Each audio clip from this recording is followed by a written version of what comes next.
As killings by bandits continue, so also is public resentment about banditry and the call for appropriate response by the federal government. Now, in a move to end the persistent threats of banditry in the northwest region, the Minister of State for Defense, Bello Mohammad Matawalle, the Chief of Defense Staff, General Christopher Musa, and other top military officials are in Sokoto to lead efforts to flush out bandits. Now, the briefing detailed the current situation in the region, the progress of ongoing operations, and the strategic steps being taken to dismantle the criminals operating in the region.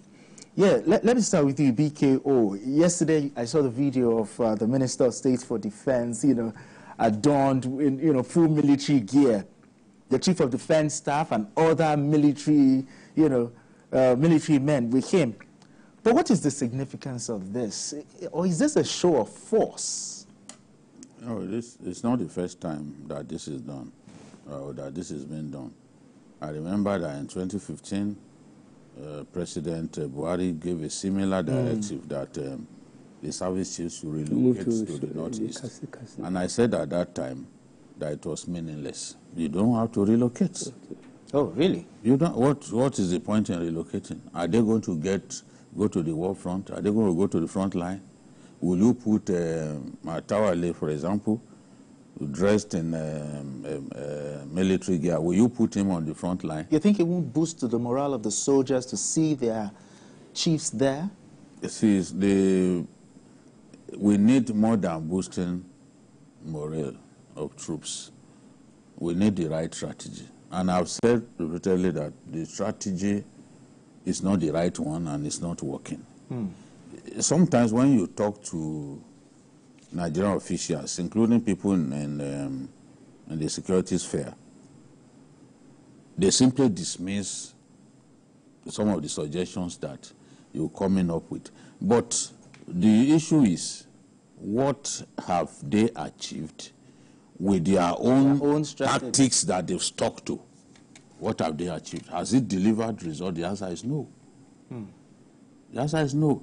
Sending service chiefs, telling them to relocate to Sokoto State, it's not the solution. Sokoto State is not the epicenter of banditry in the northwest. Zamfara is the headquarters of banditry in the northwest. In fact, Zamfara exported bandit leaders to different parts of the northwest. But Sokoto has been in the news, Yes, it been in the news. It'll be one or two incidents. It doesn't. The banditry in Sokoto does not come close to Niger. Okay. And I know what I'm talking about. It does not come close to Katsina. It does not come close to Zamfara. Yes. Because in Katsina, not less than 12 local governments, bandits are operating. They're very active.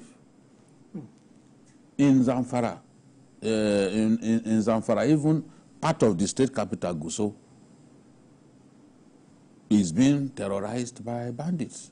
Safe local government that is close to Gusau, the state capital, and borders Kaduna, bandits are running riot. They are running rampant. So if I were to say, okay, on a purely, how do I describe it? Just symbolic, kind of symbolic move. Let me send service chiefs to anywhere. I will send them to Niger, where at least 8 local governments, Rijau, Magama, and the rest of them, bandits are behaving irresponsibly. Look at, do you know how many soldiers bandits have killed in the Shiroro area alone? It was in Niger State that bandits shot down an Air Force plane. Did anybody shoot down our aircraft in Sokoto? We are not saying that in Sokoto they don't have this issue, but it's not the epicenter.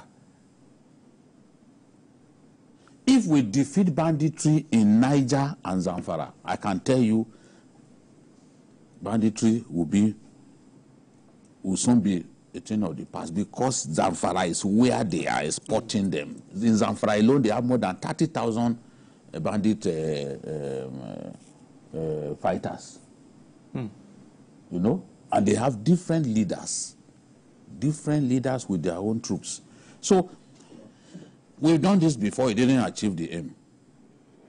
If we have the right approach, we have suggested what in our view constitutes the right approach, but they've not listened. Every time I get an opportunity either to speak to somebody big in the security cycle, I offer the same suggestion that I've made here repeatedly. Do you think maybe they are seeing something we are not seeing? What is it that from the military perspective? Whatever it is that they are seeing, that they think some of us are not seeing, the results should translate into... to bear them out. If they are getting results with their own methods and tactics, I'll be the one to say, I give you salute. You are doing a great job. You saw me during the meeting with the Chief of Army Staff. I gave him salute. I am a civilian general myself. I gave him that salute. I will give him his compliment. But if you are not getting the results, and we have said, why don't you try this idea? You've never tried it. Okay. And I know why they don't want to try it. Because it's a very expensive way to deal with the problem. Okay. What I've always suggested is, let's have simultaneous attack on these boys across the contiguous states, so that they don't escape. Okay, now they've gone to Sokoto now, because they usually announce these things. I mean, it's ridiculous. Okay, you announce this thing before you even get to Sokoto. Those boys have never played. They are not fools. Bandits who are operating in Isa local government, Tureta, Rabah, all of those local governments in Sokoto, they will move into neighboring states. They know that your focus is on Sokoto. That is not how to defeat banditry. Come on. You're thinking a covert operation whereby the media is silent. See, we are at war. It was General Theophilus Danjuma who said it back there. He said, we're at war. Mr. President, we're at war. I also insist that we're at war, and we don't need kid gloves treatment for these guys. Let's know that we're at war. Let's declare a war. Block all their exit points. I know they will be saying, look at him, he's not a soldier. See the way he's talking. But we have read so much about the military, the way they operate all over the world, to know that this is a method that if you adopt, there will be no escape for those boys. I guarantee that if we try it, there will be no escape. Where are they going to run to? You block them in Kaduna, you block them, you have troops everywhere. It's an all-out war. You finish them once and for all. Where are they going to run to? And we know their hideouts. We block them, we block all the exit points. They will be the ones. Anytime we try to deal decisively with bandits, they will be asking for amnesty. It's because those boys know that they can't defeat the state.